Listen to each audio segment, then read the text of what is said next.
Olá, pessoal, um novo episódio aqui do Melhores Livros por, uma série que está dando o que falar e que está tendo muita visualização, tanto no Instagram quanto no YouTube.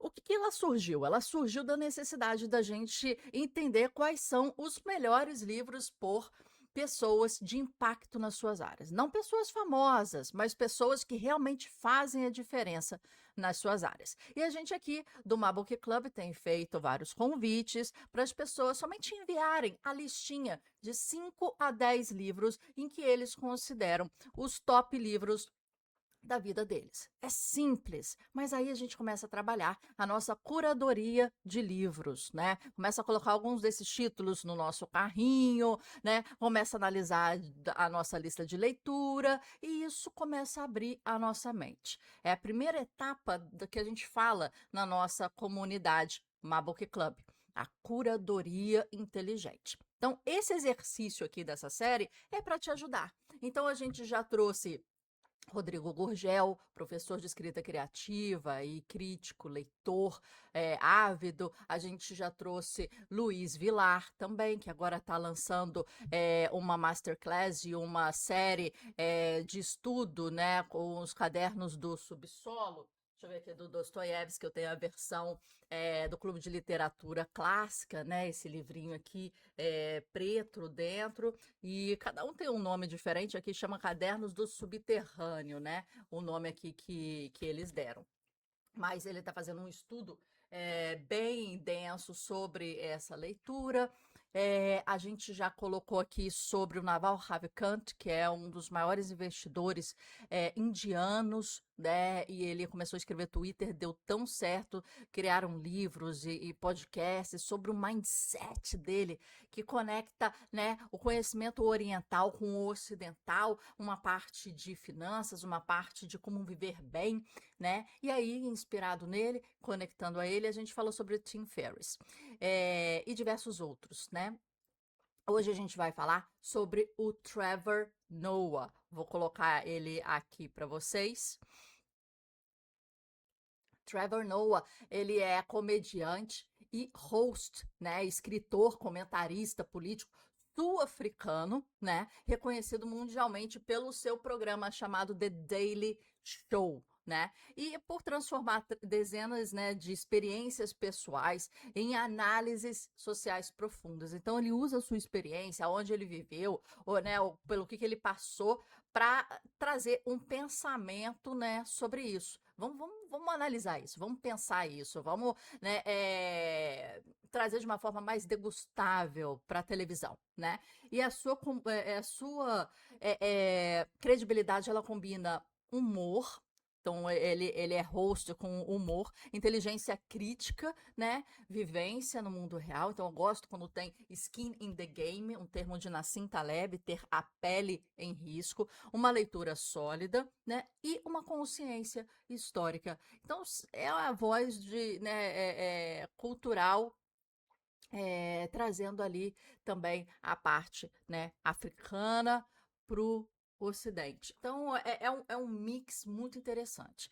A gente sempre faz um estudo muito grande, né? A gente vê vários podcasts, entrevistas, material histórico, postagens, né? De todas essas pessoas que a gente pré-seleciona para participar aqui. E a gente às vezes a pessoa já falou, meus top 10 livros, né? Já tem muito claro isso, mas às vezes é uma pesquisa nossa muito mais profunda em que a gente vai tentar entender quais são esses livros mais citados, argumentados, referidos, né, falados pela pessoa. Então, vamos lá? Vamos lá agora ver quais são. A primeiro é o livro dele, né? Não tem como fugir do livro dele, que ele fala, Trevor Noah, Born a Crime, né? Então, eu não li esse livro. É bom deixar claro aqui que é, não necessariamente eu li todos os livros, obviamente. Eu estou também fazendo esse exercício aqui com você. Eu estou vendo as referências, estudando as referências, decidindo por algumas, colocando no meu carrinho para, quem sabe, eu adquirir e adicionar à minha lista. Eu também tô trabalhando isso em mim.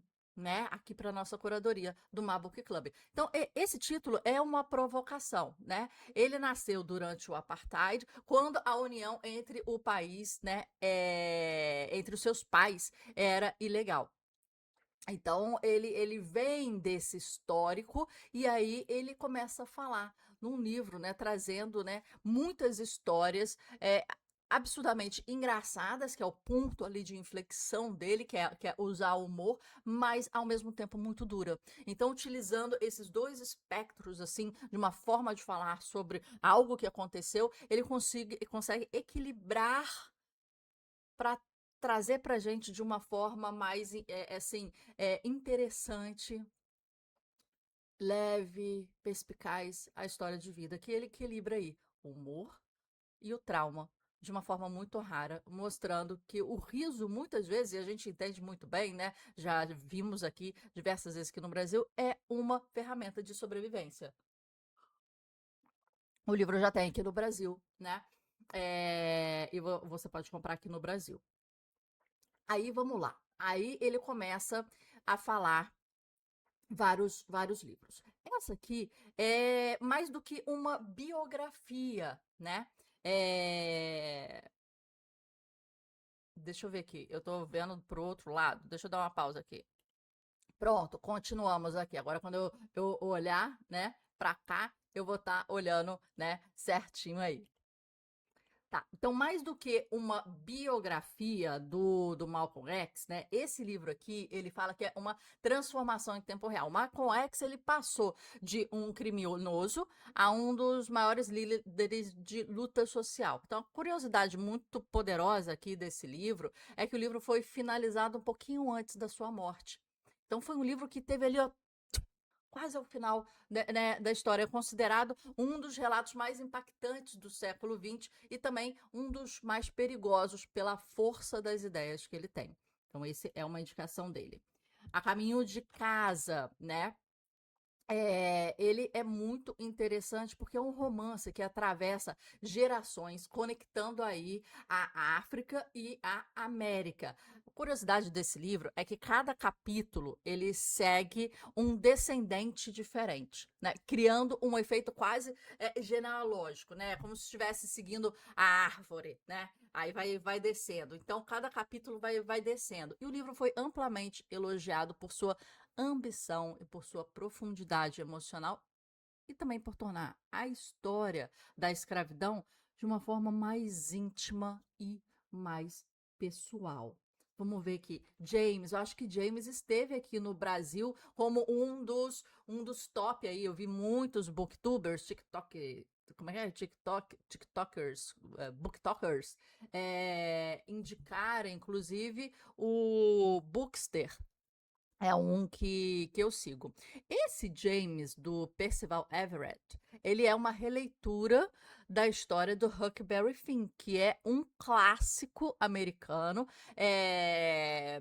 que todo o americano tem que ler. Quando eu fiz o intercâmbio e fui para high school lá fora, um dos livros que me deram para ler, obrigatório, fazer prova sobre, era o Huckleberry Finn, que é a aventura de um menino e tal, e é um livro clássico, né? Eu acho que é muito interessante, ele está muito culturalmente enraizado na cultura americana, mas como livro em si, ele é um bom divertimento, ele não chega assim a ser os top, né, da tier list, ele não chega a ser esses top, mas esse traz uma outra perspectiva. Curiosidade aqui é que o Everett, o autor, é conhecido por desafiar estruturas narrativas e as expectativas do leitor. Então, é um livro que ele brinca com a linguagem, com a identidade, principalmente, e por isso que ele divide opiniões. Mas dificilmente ele passa despercebido. É um livro que vai te impactar. A mensagem. Vamos ver aqui a mensagem. Como é que é esse livro? Você vê que tem vários livros interessantes. Se você se interessar, já vai colocando, né? Eu vou colocar os nomes, os links aqui abaixo para você. Tá Nerishi Coates. O interessante aqui é que também a gente vê a indicação de outros nomes, outros autores, que às vezes a gente não tem. A gente está aqui no Brasil, no Ocidente, de repente é um cara que está com uma geografia mais ampliada, ou apenas diferente que a nossa, vai trazer uma coisa, né, diferente. A gente acaba conhecendo novas coisas, né?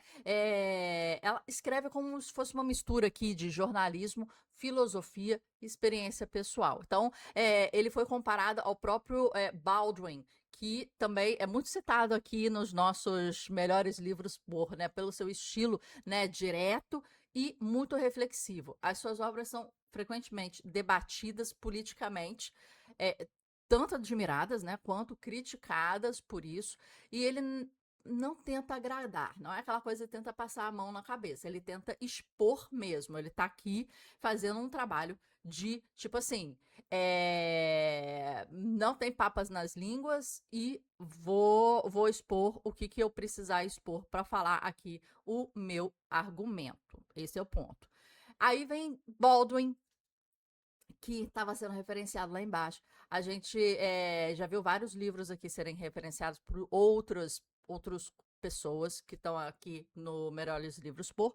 E aqui está esse aqui. Da próxima vez, o fogo. É um livro que é muito curto, mas é completamente devastador, né? O Baldwin, ele escreve como se ele estivesse conversando diretamente com o leitor, né? Ou confrontando até. Chegando aqui, tô tomando um café com você e tô debatendo com você. Então ele traz muito para proximidade esse tipo de narrativa, né? É, ele escreveu parte, né, desse livro aos 14 anos como um sermão. Né? Olha que interessante. E o título vem de algo espiritual negro, sugerindo que o próximo julgamento não será com água, mas será com fogo. Né? É uma leitura essencial de raça, de identidade e a América. Você vê que nos livros dele a questão racial, a questão histórica, né, tá assim muito muito presente, né? E a gente vê nas escolhas pessoais ditam muito das nossas aspirações, mas também do que a gente da onde a gente vem. Né? A nossa curadoria ela coloca para frente, mas ela também respalda o de trás. Então aqui ele com esse background, o que ele quer é entender isso, é significar isso, é ressignificar isso, trazer as suas bases, as suas origens, e você vê aqui completamente ele tentando entender isso e trazer isso para suas leituras fundamentais. Aí, quando a gente fala também de futuro, a gente vem para esse filmezinho aqui, que é livro, né? Que na verdade virou um filme pelo Steven Spielberg. Muito bom, por sinal, indico. E jogador número 1 do Ernest Cline. É um mergulho na cultura pop dos anos 80, um livro que virou um fenômeno geek muito antes do filme, né? O filme veio aí para sedimentar ainda mais para as pessoas que não conhecem o livro, na verdade, né? Alguns dizem que ele depende demais de referências nostálgicas, a galera das antigas vai entender mais, né? Mas talvez esse seja o ponto, é um livro sobre viver dentro de referências, né? Eu acho que pessoas 40 a mais, tipo eu, de repente vão entender um pouco mais a fundo esse tipo de leitura e esse tipo de filme, por consequência, acho que o filme tá mais popular, né? Não tá mais aí. Mas do que um jovem garoto de agora sem essas referências. Então, a leitura de camadas de significados vai ser muito mais interessante, né? Aqui. Vamos ver mais. Steve Martin. A gente tinha visto que, né, o Trevor, ele é muito da comédia. Com certeza ele ia ter, né, pessoas da comédia como referência. Aqui o Steve Martin é das antigas, né? É um cara que eu não sei se eu gosto muito do humor do Steve Martin, né? Mas é um cara que é uma referência muito grande, principalmente para a galera 40, 50 a mais, né? É muito mais do que uma autobiografia, esse livro aqui, Born Standing Up, quer dizer, fez uma esse eu acho que não tem em português, mas fez uma brincadeira ali com palavra. Stand-up é você ir à frente, né, do público, no palco, e você fazer um show, você sozinho, com o microfone, normalmente um show de comédia. Então você tá ali, standing up, em pé, fazendo show para as pessoas. E aí, o born é nascer, né? Então ele nascido de pé, que faz uma referência. Stand-up significa estar de pé, mas também significa essa modalidade de pegar o microfone, ir para frente do público e falar piada. Então tá aí a brincadeira no título. Mais do que uma autobiografia do Steve Martin, né, é um estudo sobre criatividade e performance. Então o Steve Martin, ele revela que ele odiava o sucesso do auge da fama. E deve ser enlouquecedor isso, né? É muito, assim, a gente fica, tipo, quando tá lutando, a gente fica, quer aplauso, quer as pessoas conhecendo, quer reconhecimento, quer fama, quer dinheiro, e quando chega, parece que uma avalanche, né? Vai assim, né? Mas com certeza ele teve sua época áurea, né? Aí, e deve ter sofrido bastante a questão da fama pura, porque no nível de comédia que ele chegou, que no cinema é uma comédia um pouco mais rasa, não é crítica, não é política, não é social, não é, né, observacional, né, da antropologia do comportamento humano, né? É mais assim, é mais plain, né? É, é complicado. Se o cara tiver um pouquinho mais de camadas aí, ele não mostrar isso, né, e ficar tipo Mr. Bean, ficar naquela comédia pastelão, que tem o seu objetivo, tem, né? Eu não sou uma pessoa que gosto tanto do estilo Mr. Bean de comédia, mas com certeza tem o seu valor, né? E esse livro ele mostra o lado menos glamouroso da comédia, descortina essa fama, né? Ela fala da repetição, ela fala da obsessão, ela fala da solidão. Então, parece um livro muito interessante, acho que não tem em português, minha gente, tá? To quote myself. Quote é você citar, né? Para me citar. O nome é esse livro. E aqui, olha como é que tem o negocinho da citação, né? Kaya Dlanga é o nome. O livro mistura humor, cultura e comentários sociais. Ele começou como uma voz forte nas redes sociais, o Kaya, antes de migrar para um formato mais literário, que aqui é o livro dele. É leve, né? É afiado o conteúdo aqui, e quase uma coletânea de pensamentos aqui deles que capturam o espírito do tempo.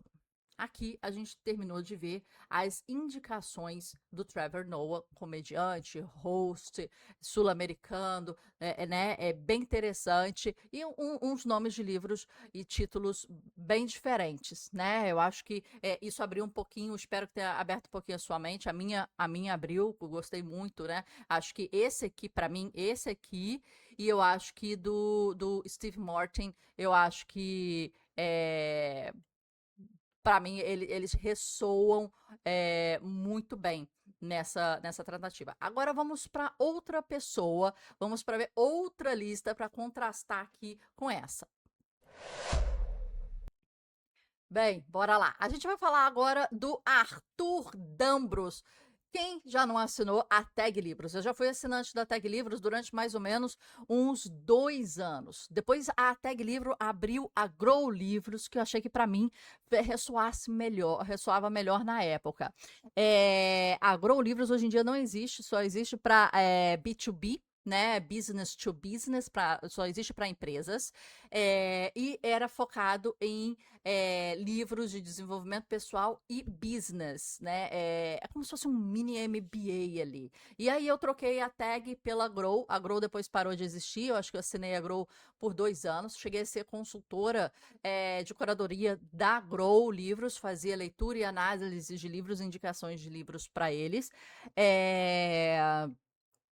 E foi um período, assim, muito legal. Depois a Grow, né, acabou, eu fiquei sem assinaturas de livros e, mais recentemente, tem praticamente aí vai fazer um ano daqui a 4 meses, eu estou assinando o Clube de Literatura Clássica. Então é interessante também você entender como você pode passear por esses clubes para pegar referências, né, ver as interações, aprender. E eu gosto de ir mudando, né? Porque aí eu vou conhecendo e aprendendo cada vez mais, né? Mas vamos lá. Aqui, o Arthur Dambros, cofundador da Tag Livros, né? Uma dos maiores clubes de assinatura do país, com certeza, um estudo de caso maravilhoso, né? Ele é reconhecido pela sua curadoria sofisticada e por aproximar milhares de leitoras de obras marcantes da literatura mundial. A Grow Livros, ela tem a curadoria em que convida algumas pessoas de renome no mercado para indicarem um livro. Então, é tipo isso aqui que a gente está fazendo, mas ela indica um livro, né? E o livro aí é enviado para os leitores. Isso é muito legal. E depois um outro que se chama o Clube Inéditos, que eu acho que são inéditos no Brasil. Que eu acho que, para quem quer abrir a mente, conhecer livros, como a gente falou aqui na época do Trevor Noah, né, no momento anterior, é muito interessante. Porque vai ler livros diferentes. Aí também eu acho que é uma caixinha de surpresa. Pode ser que goste ou pode ser que não goste. Ou pode ser que a curadoria esteja muito num país ou num continente e não esteja indo para outro, né? Em vez de fazer uma roda nesse globo, né?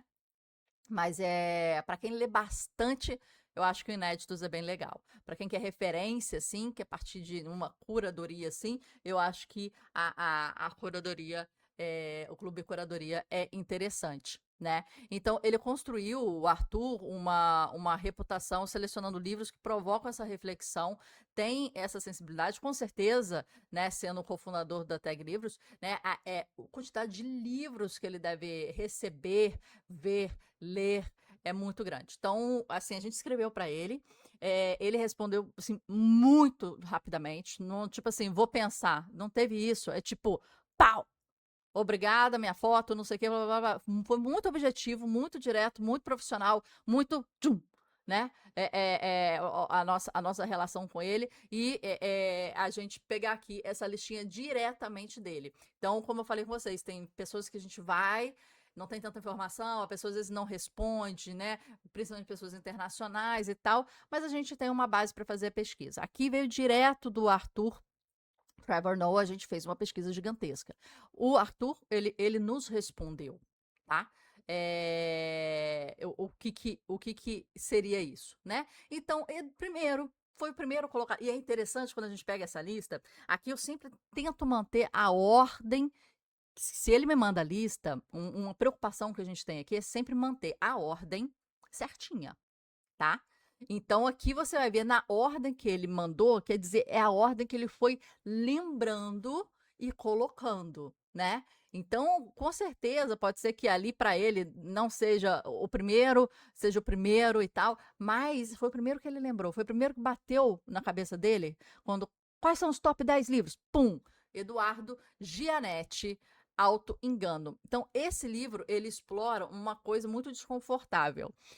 Nós não mentimos só para os outros, nós mentimos para nós mesmos. E mentimos ainda mais para nós mesmos do que para os outros. Então, o autor aqui, ele mergulha nesse paradoxo aqui, né, da consciência, mostrando como auto-engano é quase uma ferramenta evolutiva, né? Ele dialoga com filosofia, ele dialoga com psicologia, ele dialoga com biologia, para sustentar que o ser humano precisa se enganar. Quer dizer, olha como é que é a força da mente, né? Para funcionar socialmente. Então, alguns acham que o livro é denso e abstrato demais, né?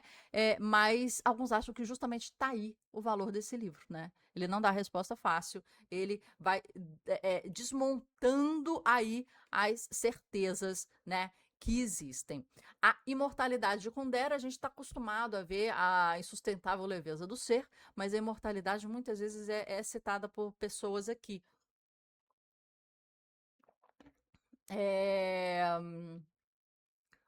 como ele estava nos livros, a gente não colocou como os top 10 do Tim Ferriss, porque não é um dos que ele sempre indica ou tá nos top que a gente analisou. Mas esse livro estava sempre circundando ali o Tim Ferriss também. Então aqui o Kundera ele brinca com a ideia do de como queremos ser lembrados, a imortalidade como, ok, e eu tenho para mim que nós somos lembrados até a última pessoa que lembra da gente e fala da gente continuar a falar da gente. Então, quando um cara cria uma história, o Kundera cria essa história, quando o Van Gogh pinta, quando o Leonardo da Vinci e ele até hoje é falado muito latentemente, muito constantemente, ele está de alguma forma vivo, o seu legado está vivo, né?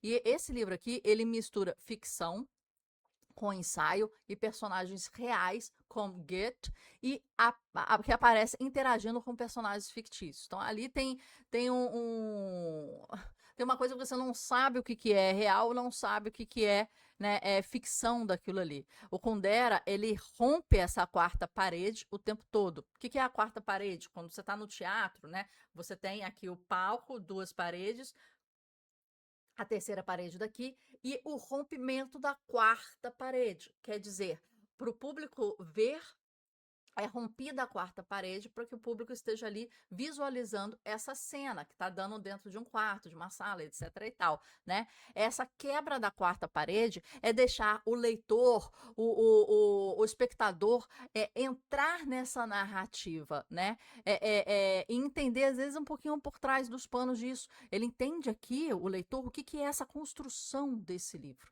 né? É, é, a crítica aqui fala que ele é um livro mais cerebral, menos emocional, né?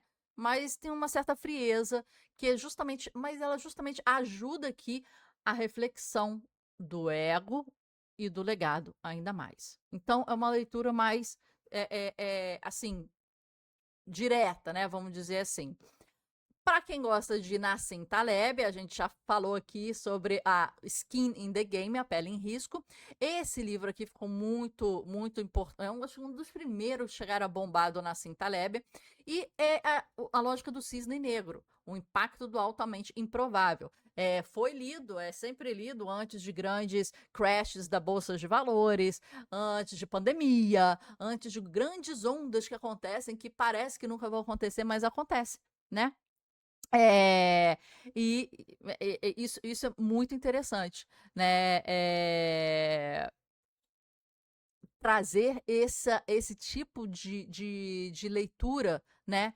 Aqui você vê que ele tem um mix de ficção e não ficção, né? O livro ele foi ignorado na crise de 2008, é um livro mais antigo, né?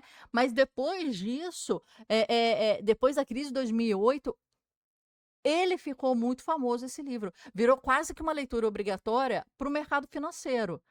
Tipo, como é que a gente não viu isso, esse tsunami vindo, né? É um livro mais complicadinho de ler, porque ele é bem técnico, bem teórico, ele é assim mais, é um pouco arrogante, um pouco provocador, né?